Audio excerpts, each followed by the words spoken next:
The girls beat Rutgers last night 71-59. We'll have more on them later in the show.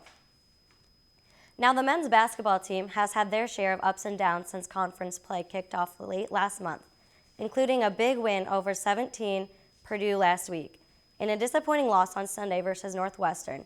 This week, the Hawks are preparing for their next challenge against Maryland, which holds the best record in the Big Ten. Taylor Van Fleet has more from Carver Hawkeye Arena. The Hawks are coming off their worst loss of the season against Northwestern last weekend, and now they'll try to bounce back against 25th ranked Maryland here at home Thursday night. We're going to have our ups and downs like any young team will, but at the end of the day, we've already been through 18 or so games, so we know what it's like in the Big Ten, and we just need to have that consistent mindset every day, and that starts in practice and shoot around before games and stuff like that. Just got to go to work, get better. We're going to have to lock in and take everything, a little extra serious during practice in the film room. I need to know the personnel extra well for this game. Obviously, Melo Tremble's a great player, and he's got some really good players around him, too. They got a lot of weapons, and Mark does a really good job with their offense at getting guys shots, and so we got to be ready. We know what we're capable of doing. I think we kind of open our eyes knowing that we're able to play with any team in the country after we beat Purdue here. Everyone likes winning a lot more, so after a win, everyone's not really on edge, but after a loss, everyone is really trying to get back to that winning feeling. The Terrapins are currently ranked #1 in the Big Ten with only 2 losses on the season, so the Hawks are going to need to come out early with a lot of intensity at the place where they do it best. Reporting from Carver Hawkeye Arena, this has been Taylor Van Fleet, Daily Iowan TV Sports. Iowa has proven they can bounce back from disappointing losses already this season, so hopefully they'll be able to pull off another upset here at home Thursday night. We will have complete coverage from that game on Friday. Well, the basketball game isn't the only big conference matchup happening in Iowa City this weekend. The Iowa wrestling squad faces off against #2 Penn State on Friday night in Carver Hawkeye Arena. And even though Penn State is ranked 2nd in the country, the Hawks aren't letting that number scare them. They've won, a lot of the national titles the last couple of years, and they're kind of like the guys to beat. And so coming to Carver Hawkeye Arena, there's going to be a big crowd. It's going to be great for the sport, and it's going to be awesome to compete in. This isn't something where you just go out there and, even though your approach might be the same, but there's just going to be a little more octane. There's going to be a little more to it, a little more. I'm going to get up just a little bit more, and it's. Probably makes it, more fun, makes it more, interesting or compelling for the fans, but it makes it more fun for you too. This is what you live for. You don't shy from those matches. You live for those matches.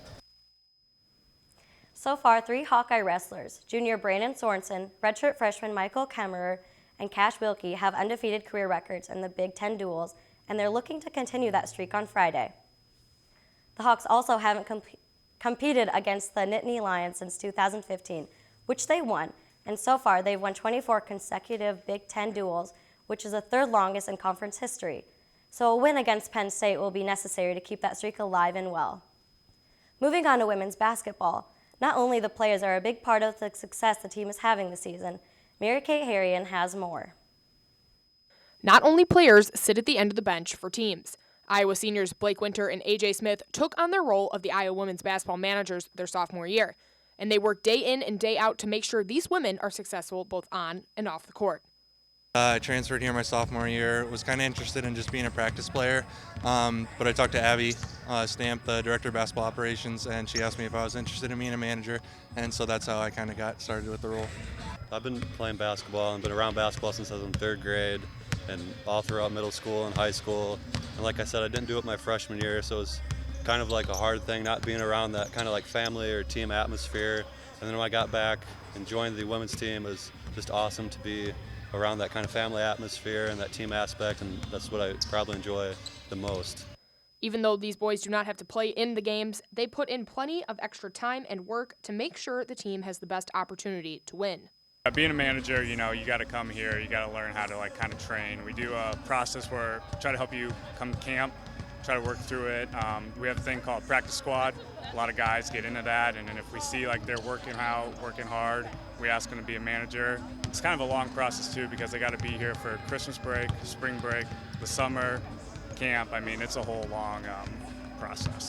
Being managers for now their third and final year, AJ and Blake have learned a lot more than just basketball during their manager careers at Iowa. I think the thing that I've learned the most is being able to do things 100%, being able to do things the right way when you don't really get the glory light on you. Probably sounds kind of cliche, but just it's the little things in life that really get you to where you want to go. And without putting in the hard work and the time and the dedication, Coach Bluter really preaches that to the girls every day, that without the little things, the big things probably won't be there for you. So it's just the hard work and dedication that really gets you to where you want to go. Although AJ and Blake may not have their names on the roster, they definitely have a spot on this team and in these girls' hearts. Reporting from Carver Hawkeye Arena, this has been Mary Kate Harrian for Daily Iowan TV Sports. The managers will be back in action with the team on Saturday as they take on Minnesota at 2 p.m. Tune in tomorrow for our first courtside show of the semester. Chris, back to you.